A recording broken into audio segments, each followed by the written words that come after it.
U vertrou ek, red my van al my vervolgers en verlos my.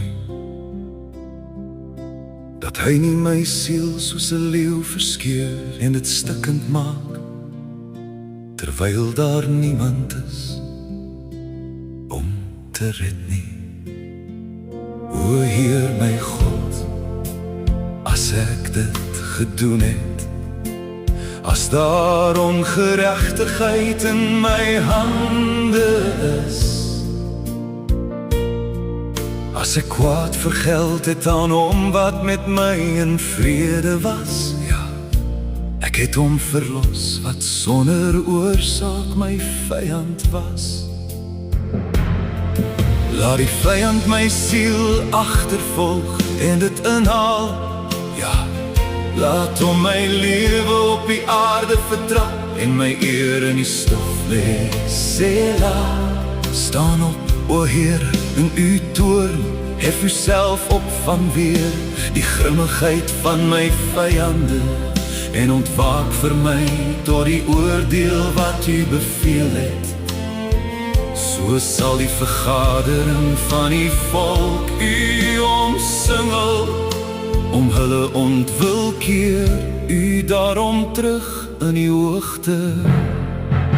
Die Heere sal die volk oordeel, oordeel my o Heere, volgens my geregtigheid en volgens my opregtheid wat in my is.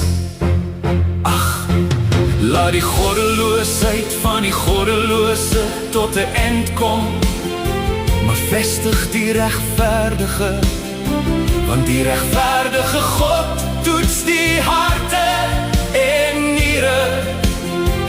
My verdediging is van God, wat die opregte van hart red. God oordeel die regverdige en God is toornig met die goddelose elke dag. As hy nie omkeer nie, sal hy sy swaard skerp maak. Hy het sy boog gespandeer en dit gereed gemaak. Hy het ook vir hom die instrumente van die dood berei. Hy orden sy pyle teen die vervolgers. Kyk, hy is swanger met ongeregtigheid en het moeite ontvang en bedrog gebaar.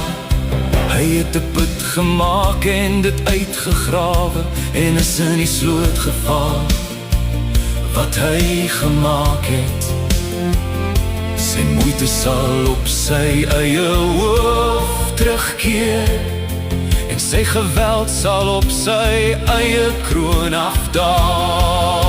Ek sal die Here prys volgens sy geregtigheid en sal die naam van die Heer, die Allerhoogste loof. Ek sal die Here prys volgens sy geregtigheid en sal die naam